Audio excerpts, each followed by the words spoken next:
भेशी आवडीने भावे हरिनाम घेसी तुझी चिंता त्यासी सर्व आहे नको खेद करू कोणत्या गोष्टीचा पती लक्ष्मीचा जाणतसे सकळ जीवांचा करीतो सांभाळ तुझ मोकळील ऐसे नाही जैशी स्थिती आहे तैशा परी राहे कौतुक तू पाहे संचिताचे एका जनार्दनी भोग प्रारब्धाचा एका जनार्दनी भोग प्रारब्धाचा हरिकृपे त्याचा नाश झाला हरिमुखी गाता हरपली चिंता त्यानाही मागुता जन्म भेदी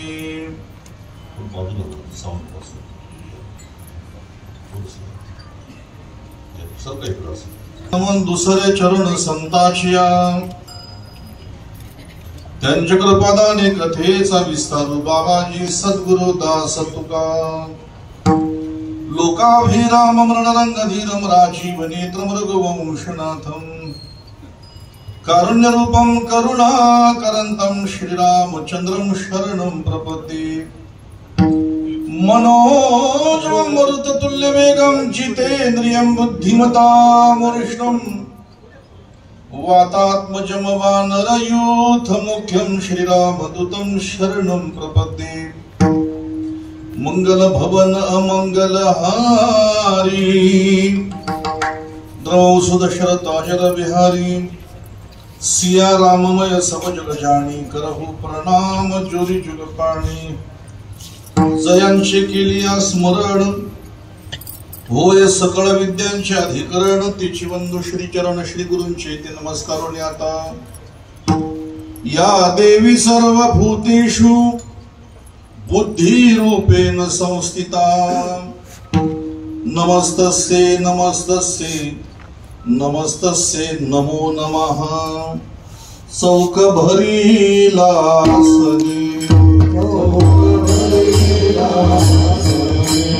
आचारी कुळस्वामी वैकुंठवासी हे नावनी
नको खेद करू कोणत्या गोष्टीचा पती लक्ष्मीचा आनंद असेल.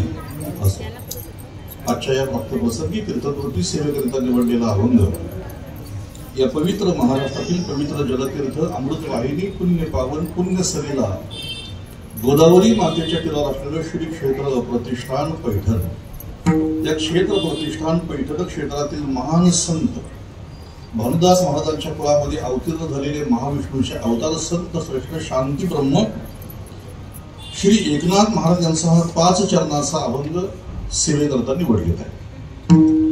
अभंग शांती ब्रह्म श्री एकनाथ महाराजांचा आहे आणि या अभंगामध्ये श्री एकनाथ महाराजांनी भगवत नामाचा हरिनामाचा महिमा गायलेला आहे. अभंगामध्ये 5 चरण आहेत आणि वारकरी संप्रदायातील बहुतेकांच्या अभंग परिचयाचा आहे. जरी पाठातला नसला तरी अभंग मात्र परिचयाचा आहे. जशी एखाद्या माणसाची आपली ओळख नसते परंतु आपण त्याला पाहिलेला असतो त्याप्रमाणे वारकरी संप्रदायातील जवळजवळ बहुतेक सगळ्या मंडळीच्या हा परिचयाचा अभंग सेवेकरता निवडलेला आहे. शांती ब्रह्म श्री एकनाथ महाराजांच्या हरिपाठातील हा 23व्या क्रमांकाचा अभंग आहे आणि या 23व्या क्रमांकाच्या अभंगामध्ये नाथबाबांनी हरिनामाचा महिमा गायलेला आहे. आपल्या सर्वांच्या जीवनामध्ये असलेली चिंता ज्या साधनाने निवृत्त होईल असं अत्यंत महत्वपूर्ण साधन भगवत नामचिंतन, त्या नामचिंतनाचा महिमा नाथ महाराज अभंगामध्ये गात आहे. आजची या ठिकाणची सेवा नैमित्तिक सेवा आहे. आपल्या या पवित्र असलेल्या राजनोली गावामध्ये शारदीय नवरात्रोत्सवाच्या प्रत्यर्थ सुरू असलेला हरिनाम सप्ताह यावर्षी 36व्या वर्षामध्ये पदार्पण करीत आहे. ही 36वा वर्ष आहे. मला वाटते 2-3 वर्ष माझी सेवा नसेल झाली पण 30-32 वर्ष तरी मी या सप्ताहामध्ये सेवा केलेली आहे. 34 वर्ष मी या सप्ताहामध्ये दरवर्षी येऊन सेवा केलेली आहे. पण या वर्षी मात्र ग्रामस्थांनी माझं प्रमोशन केलं. 34 वर्षानंतर का होईल पण माझं प्रमोशन केलं. दरवर्षी फोन केल्यानंतर म्हणायचे तुमची तारीख आम्ही ठेवलेली आहे बरं का पहिल्या वर्षी, पण या वर्षी मला त्यांनी फोन करून विचारलं की तुम्हाला कोणता दिवस पाहिजे असेल तो तुम्ही घ्या. आणि म्हणून माझी सुद्धा पहिल्या दिवशी थोडी धावपळ असते आणि म्हणून मी दुसऱ्या दिवसाची सेवा या वर्षी माझ्याकडे आवर्जून त्यांच्याकडे मागून घेतलेली आहे. सर्व ग्रामस्थांना, कार्यकर्त्यांना, मंडळाला माझ्याकडून मी खूप खूप धन्यवाद देतो. आपल्या सप्ताहाला 3 तप यावर्षी पूर्ण होत आहे. 12-36 12 वर्षाचं एक तप, असे 36 वर्ष आपल्या सप्ताहाला यावर्षी पूर्ण होत आहेत. आणि तप पूर्ण झालं का त्या तपाची फलश्रुती आपल्याला प्राप्त होत असते. हे ज्ञानोबा हरिपाठामध्ये म्हणतात. तपाचे सामर्थ्य तपिंगला अमुक चिरंजीव कल्प वैकुंठी नांदे. तुम्ही सर्वजण आता वैकुंठाच्या अधिकारी झालेले आहेत असं म्हणायला हरकत नाही. आणि म्हणून 36 वर्षे आपल्या सप्ताहाला झाली. आणि विशेष म्हणजे या सप्ताहाचं वर्णन करताना मला आनंद असा होईल की सुरुवातीच्या काळामध्ये म्हणजे लहान होणारा सप्ताह आता हळूहळू वाढत चाललेला आहे. आणि म्हणून प्रतिवर्षी या सप्ताहाची शोभा वाढत चाललेली आहे. माणसाने नेहमी प्रगतीकडे चालावं, माणसाने नेहमी उन्नतीकडे चालावं. काही सप्ताह सुरुवातीला मोठे पाहायला मिळतात पण हळूहळू ते डीम होत जातात. आणि त्याचं कारण आहे गावातलं राजकारण सप्ताहामध्ये घुसलं की सप्ताह हा मावळला जातो. पण आपल्या गावातील सर्व मंडळी एकत्रितपणाने संघटितपणाने एकत्र येऊन आणि हा उत्सव अत्यंत एक आनंदाने उत्साहाने साजरा करतात. घटस्थापना होऊन आज दुसरा दिवस आहे. आज आश्विन शुद्ध द्वितीया आणि अतिशय महत्वाच्या पर्वकाळात माझं कीर्तन. शारदीय नवरात्र उत्सव या काळामध्ये देवीची पूजा केली जाते. नवरात्रीच्या काळामध्ये देवी भागवतामध्ये असं वर्णन आलेलं आहे की महिषासूर नावाच्या दैत्याचा वध करण्यासाठी देवीला 9 दिवस युद्ध करावं लागलं. अशी चंड मुंड विनाशिनी, शुंभ निशुंभ विनाशिनी, रक्तबीज सारख्या राक्षसांचा वध करणारी ही देवी 9व्या दिवशी तिने महिषासूर नावाच्या राक्षसाचा वध केला. आणि 9 दिवस या देवीची साधना करण्याची, आराधना करण्याची एक प्रथा आपल्या धर्मामध्ये आहे. मी प्रत्येक वेळेला एक गोष्ट सांगतो की आपल्या धर्मातले जे सण आहेत त्याच्या मागे काहीतरी दृष्टिकोन आहे, आध्यात्मिक दृष्टिकोन आहे. आपल्या धर्मातील सण म्हणून नुसते सण म्हणून सण बघू नका, तर त्याच्या मागचा आध्यात्मिक दृष्टिकोन बघा. प्रत्येक सणाच्या मागे काहीतरी अर्थ आहे. आता ही नवरात्र सध्या सुरू आहे. 9 दिवसाच्या काळामध्ये भक्तीचे 9 प्रकार सांगितलेले. श्रवणम, कीर्तनम, विष्णू स्मरणम, पादसेवनम, अर्चनम, वंदनम, दास्य, सत्य, आत्मनिवेदनात असे भक्तीचे 9 प्रकार केलेले आहेत. मग आता या 9 भक्तीपैकी म्हणजे 9 दिवस आपण 9 प्रकारची भक्ती आपण करू शकतो. शांती ब्रह्म श्री एकनाथ महाराज म्हणतात 9विधा भक्तीच्या करीन नवरात्रा. या 9 भक्तीपैकी एखादी भक्ती जरी आपल्या जीवनामध्ये उतरली, मी पुन्हा सांगेन आपल्याला की 9 प्रकारच्या साड्या नेसून देवीची कृपा होईल हे मी सांगू शकत नाही, पण 9 प्रकारची नवविधा भक्ती केल्यानंतर देवी नक्की तुमच्यावर प्रसन्न होईल हे माझ्याकडे पुरावा आहे. आणि म्हणून नवविधा भक्तीच्या करीन नवरात्र या शांती ब्रह्म एकनाथ महाराजांच्या वचनाच्या अनुषंगाने आपण सगळ्या मंडळीने या ठिकाणी भक्तीचा जागर, जसा जागर या देवीचा संतांनी केला होता तसाच जागर तुम्ही सगळी मंडळी करीत आहात. व्यास वशिष्ठ शुक गोंधळी नाचताती सोहम मेळी तो इथं भाव सांग निबळी खेळती आंबे तुझे गोंधळी हो. व्यास वशिष्ठ शुक पुंडलिक प्रल्हाद यांनी जसा देवीचा गोंधळ घातला तसाच हरिनामाचा गोंधळ तुम्ही या ठिकाणी या देवीच्या समोर सर्वांनी घातलेला आहे. आणि आज दुसऱ्या दिवसाची कीर्तनाची सेवा या उत्सवामध्ये माझ्याकडे आलेली आहे. दुसऱ्या दिवसाची सेवा आहे. मला कीर्तन करताना कीर्तनाची तारीख मिळाल्यानंतर खूप आनंद होतो. मी कीर्तन खाली असेल तर नाही म्हणत नाही, लक्षात ठेवा. दशरथ केंद्र माहिती आहे, काही माणसं म्हणतात किती माणसं असतील, कितवा दिवस आहे, साऊंड कसा असेल, मंडप कसा असेल, पण मी सहजासहजी या गोष्टीचा विचार करत नाही. सरळ माझ्याकडे कार्यक्रम आला की मी त्यांना हो म्हणतो. त्याचं कारण मला कीर्तन नाही असं कोणी समजू नका. आणि म्हणून डायरी बघितली तर किमान वर्षाला 200-250 तरी कीर्तनं माझ्याकडे असतात. मी प्रत्येकालाच हो बोलतो. त्याचं कारण असं आहे की कीर्तनाच्या माध्यमातून का होईना पण एक चांगले विचार तुमच्यापर्यंत पोहोचवण्याची संधी मला प्राप्त होते, हे माझं भाग्य मी समजतो. लक्षात ठेवा. तुमच्याकडून काही मिळावं, तुम्ही भरपूर काही द्यावं असा माझा हेतू नाही. कीर्तन म्हणजे तुमच्याशी एक संवाद करण्याची संधी मला प्राप्त होते. एरवी जर मी समजा चौकामध्ये उभा राहिलो आणि सांगायला लागलो तर माझं कुणी ऐकणार नाही. पण या कीर्तनाच्या द्वारा का होईना पण तुम्ही 2 तास मला श्रवण करणार आहात. चांगले विचार तुमच्यापर्यंत पोहोचवण्याची मला संधी प्राप्त होते. आणि काय झालंय, सध्या आपल्याकडे भोगाची सगळी साधनं उपलब्ध आहेत. राहायला घर आहे, संपत्ती आहे, श्रीमंती आहे, गाड्या घोड्या आहे, सोनं नाणं भरपूर आहे, सर्व गोष्टी आमच्या जीवनामध्ये आहेत. पण फक्त एकच आहे, आमच्याकडे बोलण्यापेक्षा काही लोकांकडे वैचारिक दारिद्र्य आहे. वैचारिक दारिद्र्य, पैशाने मोठा झाला म्हणून माणूस श्रीमंत होत नाही. त्याच्याकडे वैचारिक श्रीमंती असावी, विचाराची श्रीमंती त्याच्याकडे असावी. आणि ही विचाराची श्रीमंती चांगल्या संगतीमध्ये प्राप्त होते. चांगले विचार कुठेही मिळत नाही. जगामध्ये तुम्हाला सगळी दुकाने मिळतील, तुम्हाला कपड्याची दुकाने मिळतील, सोन्याची मिळतील, खाण्याचे पदार्थ मिळतील, पण या दुकानामध्ये तुम्हाला पैसे द्या आणि विचार विकत घेऊन जा असं कुठेही दुकान मिळत नाही. आणि चांगले विचार जे आहेत, उत्तम विचार आहेत, हे कीर्तनाच्या द्वारे प्राप्त होतात. आणि म्हणून या ठिकाणी मला मिळालेली ही कीर्तनाची संधी मी माझं भाग्य समजतो. आपल्या सगळ्यांची सेवा करण्याचा योग मला प्राप्त झालेला आहे. थोडंसं वेळेच्या पेक्षा पुढे गेल्यामुळे मी जास्त अधिक काही विस्तार करत नाही, सरळ चिंतनाकडे वळतो. आज सेवेकरता निवडलेला अभंग शांती ब्रह्मश्री एकनाथ महाराजांचा आहे. आपल्या या महाराष्ट्रामध्ये जेवढे संत होऊन गेले त्या प्रत्येक संताचे काहीतरी वेगळं वैशिष्ट्य आहे. मग काय वैशिष्ट्य प्रत्येक संताचं, तर ज्ञानेश्वर महाराज आपण असं म्हटलो की सहज माणसं म्हणतात ज्ञानेश्वर महाराज म्हणजे ज्ञान शिरोमणी. आता ज्ञानेश्वर महाराज ज्ञान शिरोमणी होते म्हणजे बाकीची साधनं नव्हती का, त्यांच्याकडे होती. पण विशेषत्वाने ज्ञानेश्वर महाराजांच्याकडे पाहिलं जातं की ज्ञानामध्ये ज्ञानेश्वर महाराज सगळ्यांपेक्षा मोठे. किती मोठे, जगामध्ये जेवढे ज्ञानी आहेत त्या सगळ्या ज्ञानांना एका बाजूला ठेवायचं आणि ज्ञानेश्वर महाराजांना एका बाजूला ठेवायचं. अजून एक गोष्ट सांगतो, जगातल्या सगळ्या ज्ञानांच्या ज्ञानाचा जिथं शेवट होतो तिथं ज्ञानेश्वर महाराजांच्या ज्ञानाची सुरुवात होते. म्हणून तर नाथ बाबा त्यांचं वर्णन करताना म्हणतात, ज्ञानियांचा शिरोमणी, ज्ञानियांचा शिरोमणी,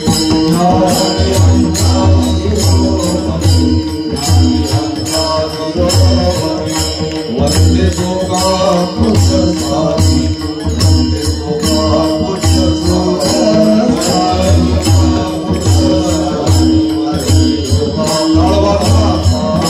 चिंतकाचा चिंतामणी, चिंतकाचा चिंतामणी, चिंतकाचा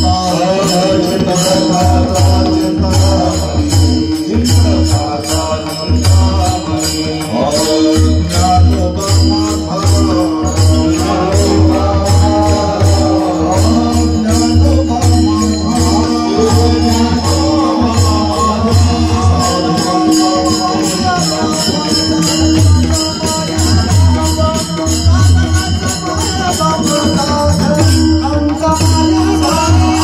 I'm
तुकाराम म्हणजे ज्ञानियांचा गुरु राजा महाराव असा अभंग आहे. आपण म्हणतो ज्ञानियांचा राजा.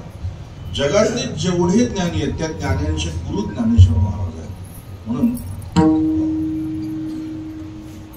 थोडस एक लहान तोटी मोठा घास घेऊन बोलतो. श्रीमद भगवद्गीतेवर अनेकांनी टीका केलेली आहे आणि सगळ्यात उत्तम टीका जी केलेली आहे ती आद्य शंकराचार्यांनी केलेली आहे. पण हे आचार्य ज्ञानोबारायांच्या आधी जन्माला आलेले आहेत. इको कमी ठेवायचं. हे ज्ञानोबारायांच्या आधी जन्माला आलेले आहेत. ज्ञानोबाराय त्यांचा आदर करतात. व्यासांचा मागवा घेतू भाष्यकाराचे वाट पुसतो. भाष्यकार म्हणजे आचार्य शंकराचार्य. मी शंकराचार्यांच्या मागे चाललोय ज्ञानोबाराय म्हणतात.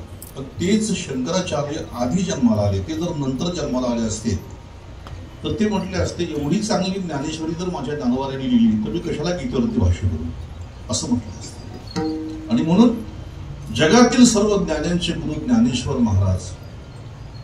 वैराग्य पाहायचं तुकोबा आहे. भक्ती पाहिजे नामदेव महाराजांची. गुरुनिष्ठा पाहावी संत श्रेष्ठ निळोबारायांची. आणि शांती पाहावी शांती ब्रह्मश्री एकनाथ महाराजांची. असे शांतीने परिपूर्ण असलेले श्री एकनाथ महाराज वारकरी संप्रदायामध्ये आपल्या दोन हरिपाठ प्रसिद्ध आहेत. एक ज्ञानोबारायांचा हरिपाठ आणि दुसरा शांती ब्रह्म एकनाथ महाराजांचा हरिपाठ. तसं काही ठिकाणी पंचरत्न हरिपाठाचं पुस्तक विकत मिळतं. पण हे दोन हरिपाठ या दोन संतांनी त्यांनी एक त्यांच्या प्रकरणामध्ये निर्माण केलं ते प्रकरण आहे. आणि बाकीचे हरिपाठ जे आहेत हे निवडून काढलेले अभंग संत गेल्यानंतर असा तो हरिपाठ बनवलेला आहे. पण हरिपाठ दोनच म्हणण्याची प्रथा आहे. एक नाथबाबांचा आणि एक ज्ञानोबारायांचा. अशा शांती ब्रह्मश्री एकनाथ महाराजांच्या हरिपाठातील हरिपाठ शब्दाचा अर्थ आहे हरेर पाठ. हा म्हणजे ज्यांची हरीकडे पाठ झालेली आहे त्यांना हरिनामाचं महत्व सांगावं याच्याकरता हरिपाठाची निर्मिती केलेली आहे. आपली सगळ्यांच्या हरीकडे पाठ झालेली आहे. आपण संसाराकडे तोंड केलंय आणि हरीकडे आपण पाठ केलेली आहे. आणि म्हणून हरेर पाठ हा ज्याच्यामध्ये हरी हरी हरी हा शब्द पुन्हा पुन्हा आलेला आहे. अशा हरिपाठ या प्रकरणातील ज्ञानोबारायांच्या हरिपाठामध्ये 27 अभंग आहेत आणि शांती ब्रह्मश्री एकनाथ महाराजांच्या हरिपाठामध्ये 25 अभंग आहेत. आणि 25 अभंग नाथ महाराजांचे त्यातील हा 23व्या क्रमांकाचा अभंग आहे नाथबाबांच्या हरिपाठातला. हा अभंग आपण अनेक वेळा गायलेला आहे. पण आपली गंमत अशी होते का हा अभंग गाताना आपण ध्रुवपद म्हणताना म्हणतो नको खेद करू कोणत्या गोष्टीचा. पण हरिपाठामध्ये पहिल्या अभंगातील दुसरं चरण हे ध्रुवपद मानलं जातं. म्हणून संपूर्ण हरिपाठाच्या अभंगाला एकच ध्रुवपद आहे. जसं ज्ञानोबारायांच्या हरिपाठाला हरिमुखे म्हणा आणि नाथबाबांच्या हरिपाठाला हरिमुखे गाता हरपली चिंता त्यांनाही मागवता जन्म गेले हे ध्रुवपद लागू पडतं. आणि नाथ महाराजांनी हरिपाठामध्ये हरिनामाचा महिमा गायलेला आहे. आणि हरिनामाचा महिमा गात असताना कधी त्याने मवाळ शब्दाचा प्रयोग केला आहे, कधी त्याने कठोर शब्दाचा प्रयोग केला आहे. एका ठिकाणी त्यांची भाषा मवाळ आहे. आई आणि बाप या दोन्ही भूमिकेमध्ये आपल्याला नाथ महाराज पाहायला मिळतात हरिपाठामध्ये. लक्षात ठेवा. ज्ञानेश्वर महाराज हरिपाठामध्ये आईची भूमिका आहे. ज्ञानेश्वरीमध्ये ज्ञानोबारायांची आईची भूमिका आहे. पण हरिपाठामध्ये ज्ञानोबारायांची बापाची भूमिका आहे. ज्ञानेश्वरीमध्ये ज्ञानोबारायांची भाषा अतिशय मवाळ आहे. पण कधी कधी हरिपाठामध्ये बापासारखी भाषा ज्ञानोबारायांनी उच्चारलेली आहे. जसं कधी कधी आई म्हणते बाळा तू अभ्यास कर का प्रेमाने बोलते. पण बाप कधी कधी रागवून म्हणतो तू वाया जाशील. तसं ज्ञानोबा हरिपाठामध्ये म्हणतात वाया अनेक पंथा जाशील धनी. हे बापाचे शब्द आहे. शांती ब्रह्म एकनाथ महाराजांच्या हरिपाठामध्ये त्यांनी आईची भूमिका निभावलेली आणि वडिलांची भूमिका निभावलेली आहे. करारे बापा न साधन हरीचे ही प्रेमाची भाषा आईची भाषा आहे. पण कधी कधी बाप रागावून म्हणतो. आई जेव्हा पुन्हा पुन्हा सांगते तरी मुलामध्ये बदल होत नाही. त्यावेळी बापाला शेवटी आपलं अंतःकरण दगडासारखं कठोर करून त्या मुलाला बोलावं लागतं. आणि नाथ महाराज त्यावेळेला त्या ठिकाणी अतिशय कठोर भाषा त्या ठिकाणी म्हणतात. तू जन्माला तरी का आला भक्तिवीन पशु कशाशी वाढला सटविने नेला कैसा नाही. अशी कठोर भाषा त्यांच्या हरिपाठामध्ये पाहायला मिळते काही ठिकाणी. पण या सगळ्या भाषेच्या मागे आपल्या सगळ्यांचं हित व्हावं हा त्यांचा एकमेव हेतू आहे. विठ्ठल विठ्ठल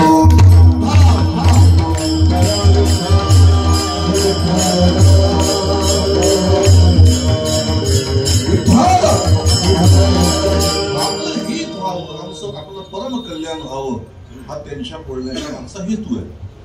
म्हणून या आजच्या सेवेकरता निवडलेल्या अभंगामध्ये एकनाथ महाराजांनी आपल्याला चिंतामुक्त होण्याचा उपाय सांगितलेला आहे. या जगामध्ये असा जीव नाही की त्याला चिंता नाही. मला कोणी प्रश्न विचारला की जीवाला चिंता का असते, त्याचं उत्तर एकच आहे, तो जीव झाला म्हणून चिंता आहे. लक्षात ठेवा, तो जीव आहे म्हणून चिंता आहे. खरं तर त्याचं स्वरूप ज्या दिवशी तो विसरला आणि तो जीव दशेमध्ये आला म्हणून त्याला चिंता आहे. प्रत्येक जीवाला जगामध्ये चिंता आहे. चिंताने असं जगामध्ये जीव नाही. तर सगळ्यांच्या जीवनामध्ये सगळ्या गोष्टी त्याला प्राप्त नाही. कोठे काही कोठे काही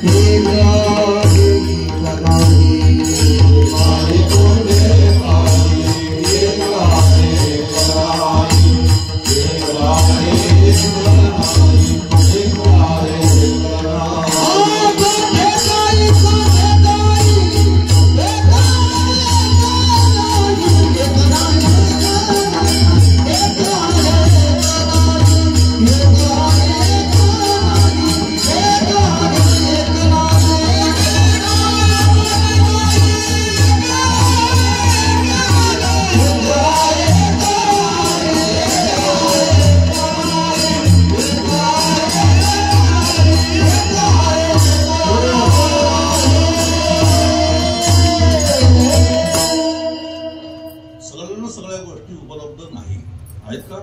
कुठं दात आहे तर सणी नाही, कुठं सणी आहे तर दात नाही.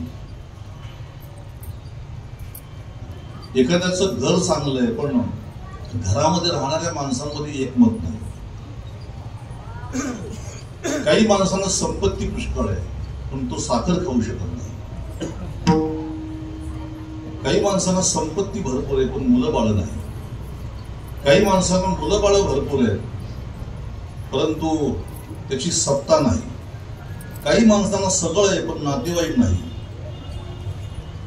पण प्रत्येकाच्या जीवनामध्ये कशाचा ना कशाचा तरी अभाव आहे आणि त्याच्यामुळे चिंता आहे. काही माणसांना सगळं असून सुद्धा चिंता आहे. रावणाला सगळं होतं पण तरी चिंता होती. मग तुम्ही मला प्रश्न विचारू शकत नाही का सगळं असून माणसाला चिंता का?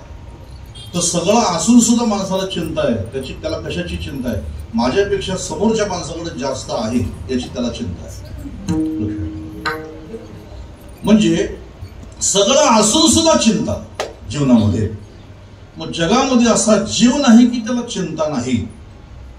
अनेक प्रकारची चिंता जीवाला सतावते आणि त्याच्या चिंतेचं समाधान करणाऱ्या जगामध्ये कोणी नाही. तुम्ही तुमची चिंता जगासमोर जेव्हा व्यक्त करता तुम्हाला अपेक्षा आहे का मला चिंतामुक्त होण्याचा उपाय मला हा सांगणार आहे म्हणून. लक्षात ठेवा. आणि मी परत तुम्हाला एक हात जोडून विनंती करीन, कधीच तुम्ही आपल्या स्वतःच्या जीवनामध्ये असलेल्या गोष्टी गोपनीय गुह्य कधीच लोकांसमोर तुम्ही व्यक्त करू नका. समोरची माणसं एक दिवस तुमचं ऐकून घेतील आणि ऐकून घेता घेता घेता घेता वेळ आली की त्याचं भांडवल करतील. आणि म्हणून कधीच तुम्ही आपल्या जवळच्या अशा काही गोष्टी दुसऱ्यासमोर तुम्ही व्यक्त करू नका. तुमचं फक्त भ्रम आहे की मी समोरच्या माणसाला सांगितलं म्हणजे माझं मन मोकळं होतं, पण तू त्याच्यासाठी किती जड झाला याची तुला अजून कल्पना नाही. या जगामध्ये आमची चिंता निवारण करेल असं कोणी नाही, कारण जगामध्ये प्रत्येक जण दुःखाने पिडलेला आहे. या जगामध्ये कुणी असं नाही तर तो चिंतामुक्त आहे. आणि म्हणून जगामध्ये चिंतामुक्त कुणीच नाही. मग जीवनामध्ये कुठलीही शंका आली, कुठलीही चिंता जर निवारण करायची झाली तर त्याच्यासाठी एकमेव पर्याय आपण संतांकडे जावं, आपण महापुरुषांकडे जावं, आपण महात्म्यांचा आश्रय घ्यावा. कारण संतांकडे सगळ्या प्रश्नांची उत्तर आहेत, सगळ्या चिंता निवारण करण्याचा उपाय त्यांच्याकडे आहे. त्यांनी दुकान घातलेलं आहे आणि त्या दुकानामध्ये तुम्हाला सगळा लागणारा माल आहे. संत सज्जनी मांडिले दुकान, संत सज्जनी मानिले दुकान, संत सज्जनी मानिले दुकान, जे दया पाहिजे ते आहे, जे दया पाहिजे ते आहे, जे दया पाहिजे ते आहे, जे दया पाहिजे ते आहे. मुक्ती मुक्ती साठी, मुक्ती मुक्ती साठी, मुक्ती साठी, मुक्ती साठी. कोणी दया करे न पाहिजे, कोणी दया करे न पाहिजे, कोणी दया करे न पाहिजे, कोणी दया करे न पाहिजे.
जे जया पाहिजे ते आहे रे. तुम्हाला जे लागेल ते सगळं बांधून संतांकडे आहे बरं का. गाथा ज्ञानेश्वरी त्याच्यामध्ये तुम्हाला जे लागेल ते आहे. त्याने दुकान मांडली फक्त त्यांना गिराईक मिळत नाही. लक्षात ठेवा, त्यांना गिराईक मिळत नाही. त्यांना ज्या गिराईकाच्या अपेक्षा आहेत ती गिराईक त्यांना मिळत नाही. गिराईकांना तो माल पाहिजे की तो माल घेतल्यानंतर आणखी चिंता वाढणार आहे. तो माल घेण्यासाठी सगळेजण प्रयत्न करत आहेत. तुम्ही कोणताही प्रश्न संतांना विचारा. एक जण तुकोबारायाकडे गेला, म्हटले महाराज जीवनामध्ये मला पैसा कमवायचा. तुकोबाराय म्हटले पैसा कमवायचा आहे ना तर चांगल्या मार्गाने पैसा कमव. पैसा असून सुद्धा चिंता संपत नसेल आणि तुला चिंता संपवायची असेल तर पैसा हा उपाय नाही. पैसा कमवतो. पैसा मी पुन्हा आपल्याला एक आवर्जून एक विषय सांगतो की संतांनी पैसे कमवण्याला कधी विरोध नाही केला. कधीच त्यांनी असं म्हटलं नाही की पैसे कमवू नका म्हणून. उलट संतांनी सांगितलं पैसे कमवा. शांती ब्रह्म एकनाथ महाराज म्हणतात तुमच्याकडे पैसा नसेल ना तर तुमची पत्नी सुद्धा तुम्हाला घरामध्ये किंमत देणार नाही.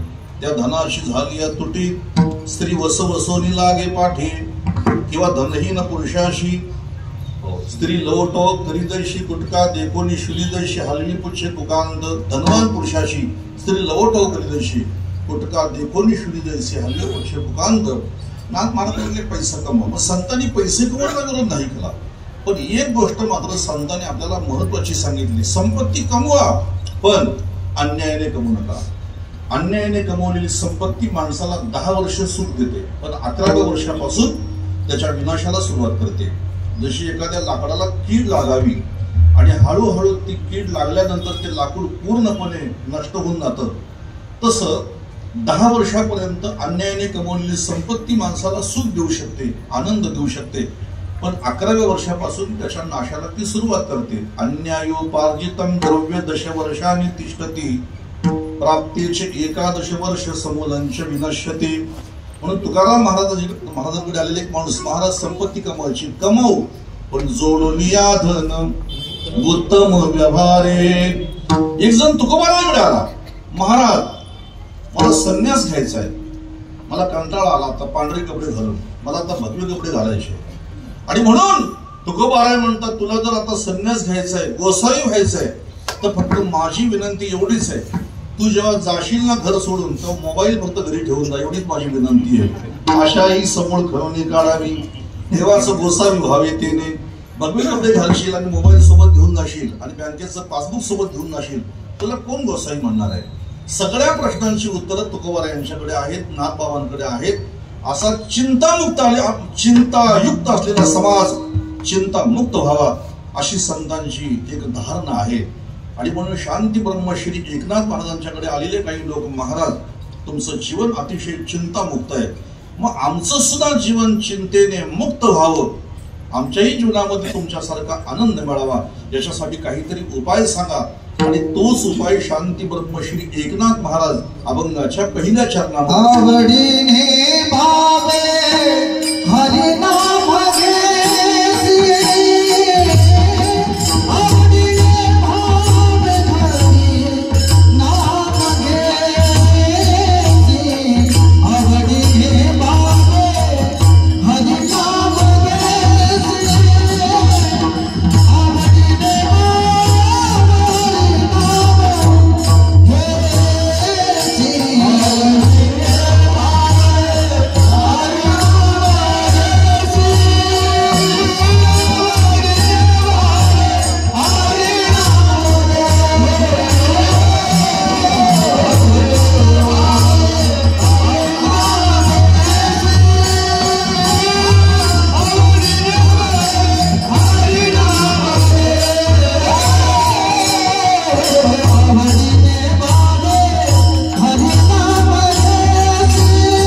नाथबाबा म्हणतात तुझ्या जीवनातील चिंता समूळ नष्ट व्हावी, समूळ.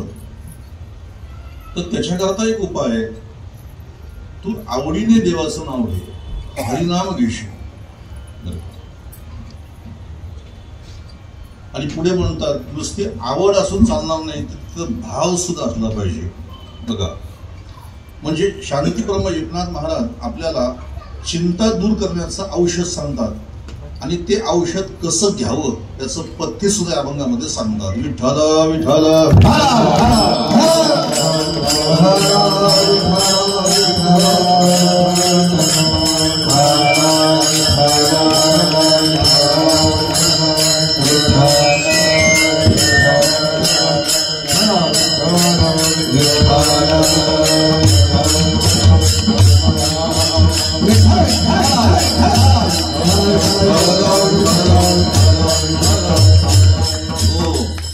वाजवणाऱ्यांचं मन मोठं असतं. 2-4 जर बसले असतील तर मग आता तू वाजव असं म्हणून ते प्रत्येकाला संधी देतात. आणि मन असं मोठं असलं पाहिजे कुणी जणांचं कलाकारांचं. रोग निवारण करण्यासाठी औषध सांगणं हे वैद्याचं काम आहे. रोग निवारण करण्यासाठी औषध सांगणे वैद्याचं काम आहे. पण त्याचबरोबर ते औषध कसं घ्यावं त्याचं पथ्य सांगणं हे सुद्धा महत्वाचं काम आहे. बरेच जण औषध घेतात पण औषध घेऊन त्यांचा रोग बरा होत नाही.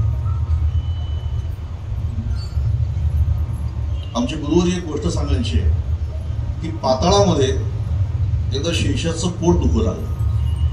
ही पृथ्वी शेषाच्या मस्तकावरती शेषाने धारण केली आणि या पृथ्वीचा भार आपल्या मस्तकावर धारण करणारा शेष. एकदा त्याचं डोकं दुखू लागलं आणि म्हणून डोकं दुखू लागल्या कारणाने अत्यंत बैचेन झाला शेष. आणि शेष नारायण बैचेन झाल्यामुळे आता भूकंप होतो की काय, प्रलय होतो की काय अशी सर्वांना चिंता सतावू लागली. आणि म्हणून सर्वांनी आपापल्या पद्धतीने उपाय सुचवले. तुम्ही फक्त बोला की मला हा रोग आहे, औषध सांगणारे किती तयार आहेत फक्त हे बघा तुम्ही. औषध सांगणारे किती आहेत समाजामध्ये हे आपल्या लक्षात येईल. एकदा मी फक्त असंच म्हणलो, मला थोडंसं फक्त एक किडनी स्टोनचा मला जरा त्रास आहे असं म्हटल्याबरोबर 25 माणसांनी मला 25 उपाय सांगितले. आणि ते उपाय करता करता 6 महिने गेले आणि तो पहिल्यांदा 8 MM चा होता तो 10 MM चा झाला. आता त्याच्यामध्ये त्यांचा काही दोष नसेल पण ते औषध कसं घ्यावं त्याचं पथ्य मला कदाचित कळालं नसेल. पाताळामध्ये शेषाचं पोट दुखायला लागल्यानंतर आता सर्वजण त्याला उपाय सांगू लागले, शेषा हे औषध घे. कोण म्हणायला लागलं, शेषा बरं का संध्याकाळचं जेवण जेवू नको, सकाळी भरपूर जेवत जा पण डोकं तुझं थांबल. काही म्हणायला लागले, शेषा बरं का ही औषधाची बाटली मी आणलेली आहे ही जरा कपाळाला लाव. काही म्हणायला लागले, ह्या औषध आणलं हे उगाळून पे. सगळे औषध झाले पण डोकं काही थांबत नाही. मग शेवटी सगळे वैद्य संपल्यानंतर देवांचा वैद्य जो होता त्या देवांच्या वैद्याला बोलावलं आणि बोलावून सांगितलं, अहो लोक पहिल्यांदा लांबचे डॉक्टर पाहतात पण नाही फरक पडला तर म्हणतो आपल्या नाक्यावरचा भारी आहे आपण त्याला जाऊया. देवांच्या वैद्याने सांगितलं, ठीक आहे तुम्ही काय करा वेखंड घेऊन या. आणि ते वेखंड असं उगाळलं आणि वेखंड उगाळून एका चमच्यामध्ये त्यांनी ते भरलं आणि शेषाला सांगितलं, पटकन पी डोकं तुझं थांबेल. पण हे औषध घेताना एक माझी अट आहे, डोळे बंद करून पी. डोळे बंद करून जर तो औषध प्याला तर तू बरा होशील. सगळे हसायला लागले, कमाल आहे म्हटले, डोळे बंद करून औषध प्यायल्यावर काही फरक पडतो. एक म्हटलं पडत असेल म्हणून तर लोक डोळे बंद करून पितात ना औषध. त्याच्यामधला गुणधर्म वाढत असेल म्हणून तर कदाचित लोक डोळे बंद करून औषध पितात. चला ठीक आहे, सांगतात एवढे आपले वैद्य तर त्यांना पेला सांगा डोळे बंद करून. शेषाने डोळे बंद केले आणि तो चमचाभर औषध प्याला आणि 15-20 मिनिटानंतर एक ढेकर आला आणि पूर्णपणे आता डोकं दुखायचं थांबलं. सगळ्यांनी जय जयकार केला आपल्या वैद्याचा आणि सर्वांनी मिळून आभार मानलं की वा वा वा, आपण आतापर्यंत भरपूर आपण वैद्य पाहिले पण आज आपल्या वैद्याने शेषाचं डोकं दुखायचं बंद केलं, धन्य आहे. त्यांनी सांगितलं, माझी वावा करू नका, तुम्ही दिलेली सुद्धा औषधं काही कमी दर्जाची नव्हती. तुमच्या औषधं उलटी माझ्या औषधापेक्षा भारी होती. पण तरी सुद्धा मात्र त्या औषधाने शेषाला फरक पडला नाही. त्याचं कारण मी तुम्हाला सांगतो.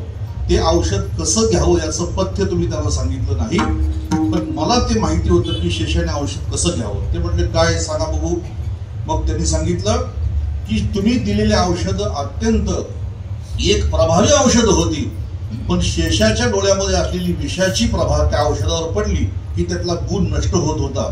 आणि म्हणून मी त्याला सांगितलं की तू डोळे बंद करून औषध पी, आणि डोळ्यातली त्याची विषाची प्रभाव त्या औषधावर न पडल्यामुळे शेष हा 100% बरा झाला. याला म्हणायचं औषध घेण्याचं वर्म. आणि म्हणून आम्ही आयुष्यभर देवाचं भजन करतो, पण भजन केल्यानंतर सुद्धा आमची चिंता संपत नसेल तर समजायचं अजून आम्हाला भगवत नामचिंतन रूपी औषध घेण्याचं पथ्य कळालेलं नाही. विठ्ठला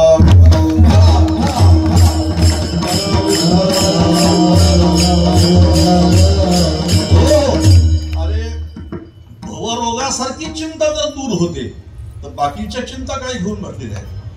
भवरोगाई से जाई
सुद्धा म्हणतात 12व्या अध्यायामध्ये, जो माझा झाला, ज्यांनी माझ्यावर श्रद्धा ठेवून माझं भजन केलं, त्याची मी संसाराची चिंता जर निवारण करतो जन्म मरणाची, तर बाकीचं काय घेऊन म्हटलं.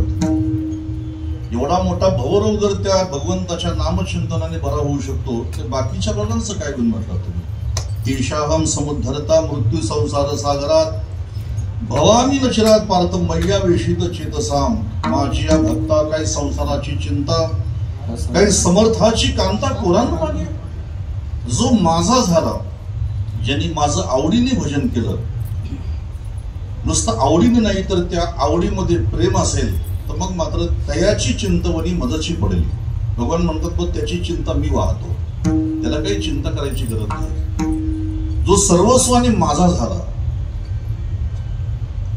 अन्य शब्दाचा अर्थ आहे भगवंताच्या शिवाय अन्य दुसरा कुणीच नाही. आणि म्हणून अनन्यश्चिंतयन्तो माम ये जनाः पर्युपासते तेषां नित्याभियुक्तानां योगक्षेम वहाम्यहम्. मला सांगा, आईच्या पोटामध्ये जो बाळ आहे, आईच्या पोटामध्ये जे छोटं बाळ आहे, गर्भ आहे, त्या गर्भाला कसली चिंता आहे? आई कसली चिंता? गर्भाला कसलीच चिंता नाही. भगवान म्हणतात जैसा गर्भगोळ उद्यमाते काहीच नेणे. आईच्या पोटामध्ये असलेला गर्भ आहे, त्याला काही चिंता करण्याची गरज नाही, त्याची सगळी चिंता त्याची आई वाहते. तसा जो सर्वस्वाने माझा झाला, ज्याने आवडीने माझं भजन केलं, भजन सगळेच करतात.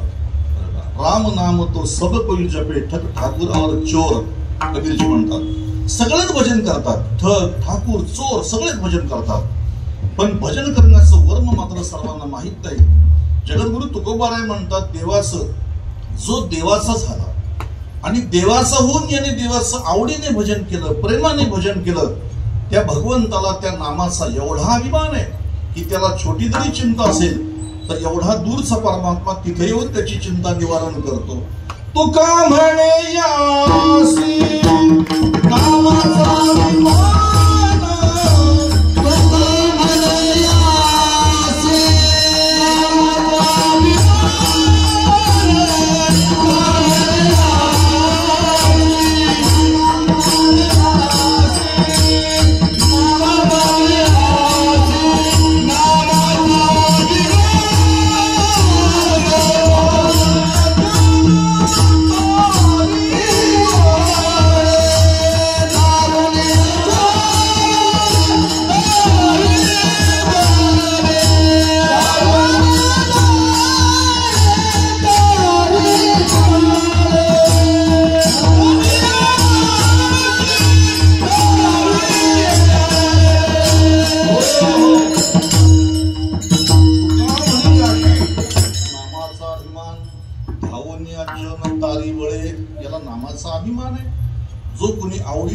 भजन करतो, श्रद्धेने भजन करतो, याला त्याची चिंता आहे. आणि म्हणून परमात्म्याला आमच्या संतांनी आई म्हणून जी उपाधी दिली, आई आई आई बाळाची सर्वस्वाने चिंता वाहते. तसं ज्यांनी पांडुरंगाचं भजन केलं, पांडुरंगाचं नामचिंतन केलं, त्या पांडुरंग नावाच्या आईने त्याची कशी चिंता दूर केली या संबंधात अनेक अभंग आहेत. पण त्याच्यामध्ये असलेला एक प्रसिद्ध अभंग, आमचे वारकरी तो अभंग नेहमी गातात. कुठला अभंग? कालवाळू कृपाळू भक्ताला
गजेंद्राचा धावा तुवा केला विठाई. आपल्या गावामध्ये श्रीमद भागवत जवळजवळ 5 वर्ष सांगितलेलं आहे. आणि या श्रीमद भागवतामध्ये गजेंद्र आख्यान सगळ्यांनी श्रवण केलेलं आहे. इंद्रद्युम्न नावाचा राजा, आणि तो इंद्रद्युम्न नावाचा राजा ब्राह्मणाच्या शापामुळे हत्ती झाला. आणि एक दिवस तो हत्ती आपल्या परिवाराच्या सह एका सरोवरामध्ये स्नानासाठी गेला. मागच्या जन्मीचं त्याचं काही वैर होतं त्या नकराबरोबर. त्या नकराने त्या हत्तीचा पाय धरला, आणि तो नकराने त्याचा पाय धरल्यानंतर त्याला वेदना झाल्या. तसं त्याने वर सोन करून मोठ्याने हाक मारली सर्वांना, धावा धावा, माझा पाय पकडलेला आहे काळाने, धावा लवकर. पण कुणीही त्याच्या मदतीला आला नाही. सर्वजण त्याच्यापासून दूर गेले. मग शेवटी त्याला मागच्या जन्मीचं स्मरण झालं की मी राजा होतो, आणि मागच्या जन्मामध्ये मी अनेकांच्या मुखातून श्रवण केलं होतं की संकट काळामध्ये फक्त परमात्माच त्याच्या मदतीला धावत येतो, बाकी कुणीही मदतीला धावत नाही. हे तुकोबारायांच्या अभंगामध्ये आपण सर्वांनी ऐकलेलंच आहे. सोडविना बंधू पाठीची बहीण, शेजेची कामीन दूर राही.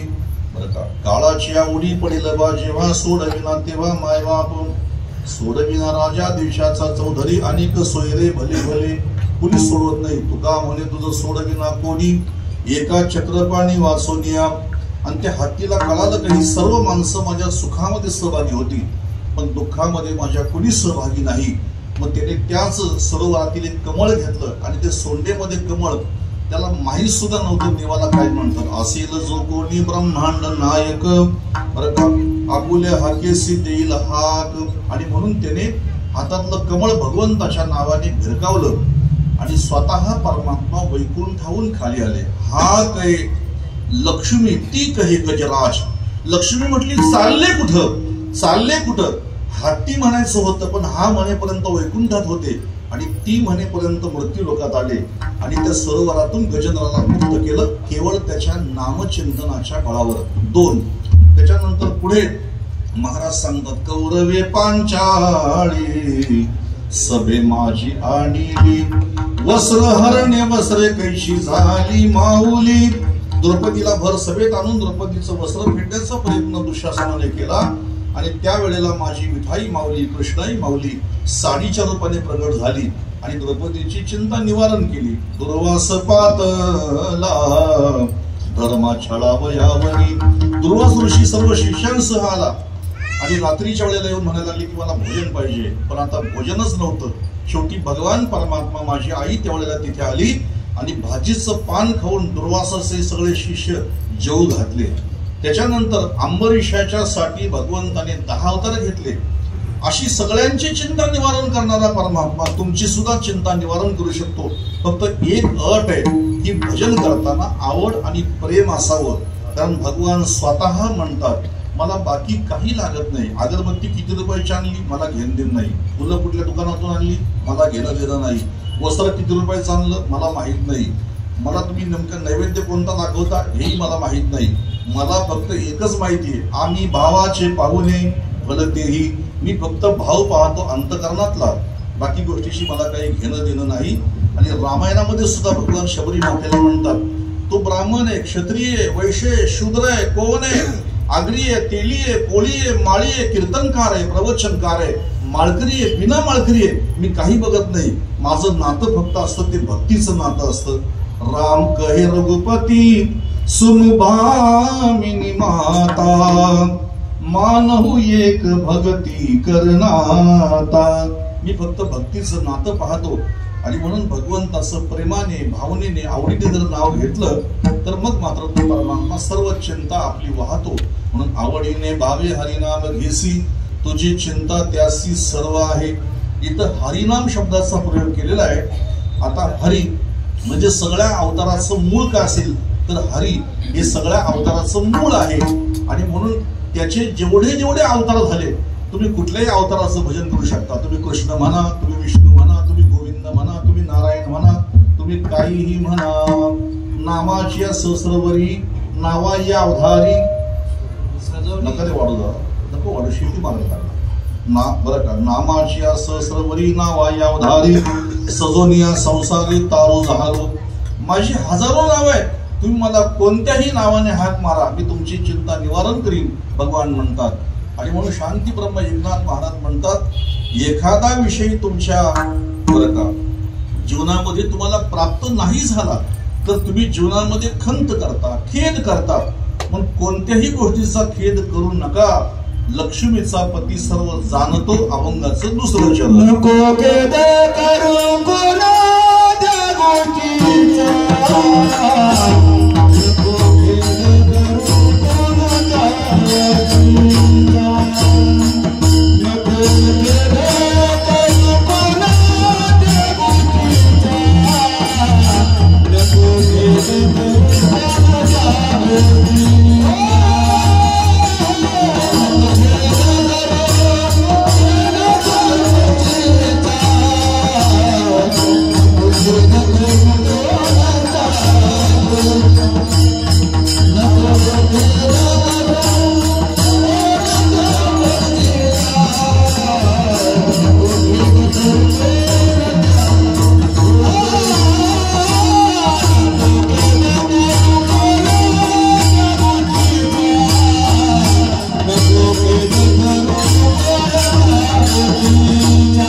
महाराज म्हणतात तू कुठल्याच गोष्टीचा खेळ करू नको.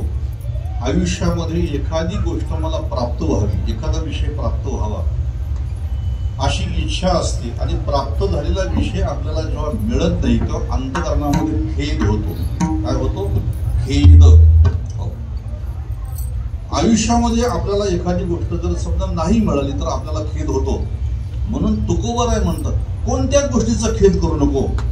आणि पुढे एक शब्द एवढा जबाबदारीने महाराजांनी उच्चारला, तो शब्द जरी आजच्या कीर्तनामध्ये कळला तरी खूप झालं.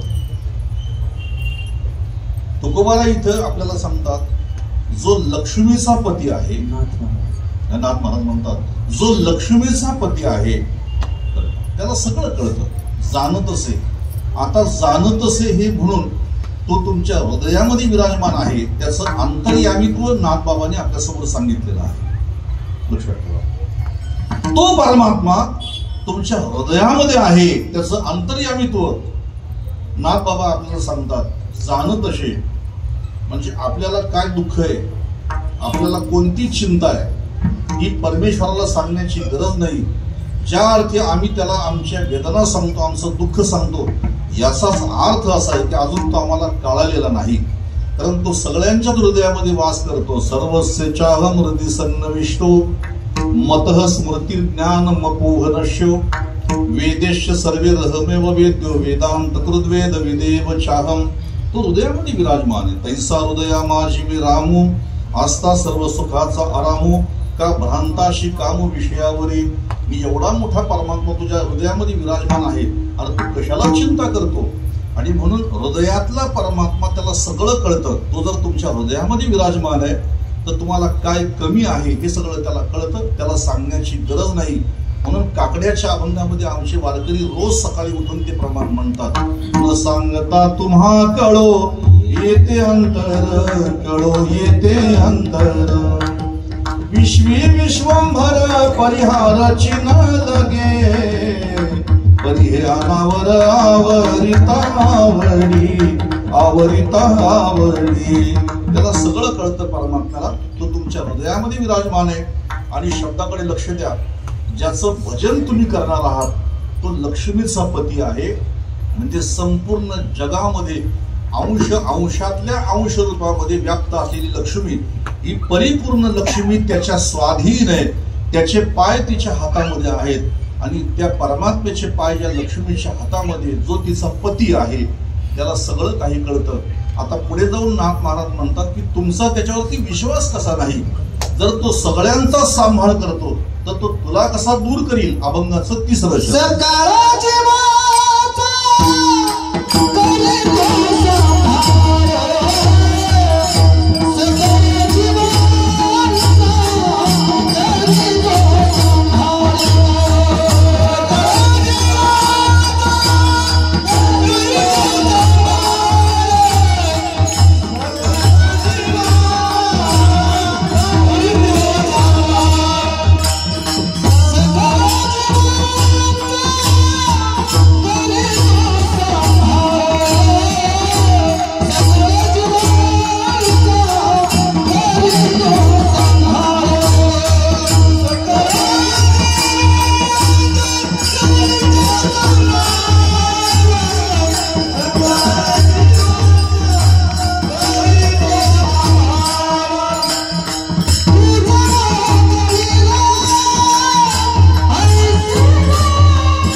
पती लक्ष्मीचा जाणत असे सकळ जीवांचा करीतो सांभाळ तुझ मोकळीला ऐसे नाही जैशी स्थिती आहे तैशा परीला आहे कौतुक तूप आहे संचिताचे एका जनार्दनी भोग प्रारब्धाचा हरिकृपे त्याचा नाश झाला।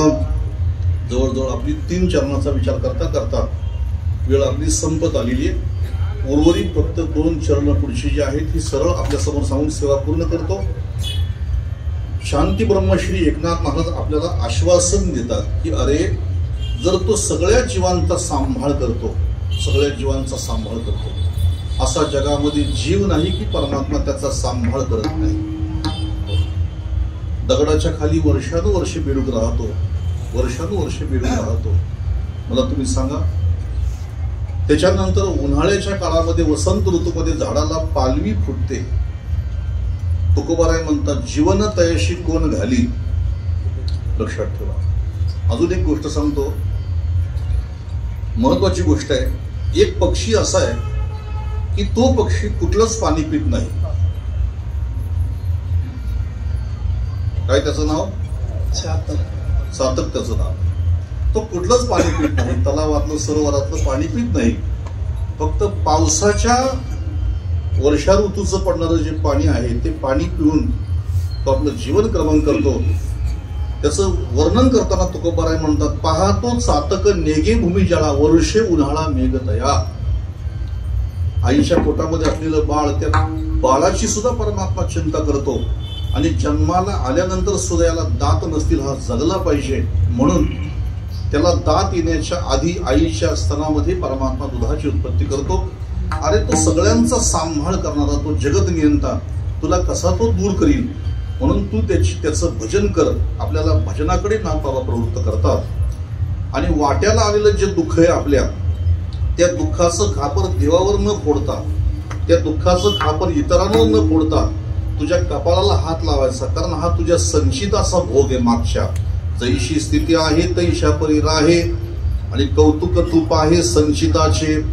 आपल्या वाट्याला आलेले भोग आहे त्याचं एकमेव कारण आपले मागचे अनंत जन्माचे कर्म आहेत, आणि अनंत जन्माच्या कर्माचं तयार झालेलं संचित या जन्मामध्ये आपल्याला प्रारब्धाच्या रूपाने भोगावं लागतं। मग नाथ बाबा आमच्या वाट्याला आलेलं दुःख संपत नाही का? नाथ महाराज म्हणतात असं विचार सुद्धा करू नको। जरी तुझ्या वाट्याला प्रारब्धाच्या वशाने दुःख आलं तरी ते मात्र संकट तुला टाळता येणार नाही, पण त्या आलेल्या संकटाचं मात्र दुःख निवारण माझा परमात्मा करतो। अभंगाचं शेवटचं एका जनार्दन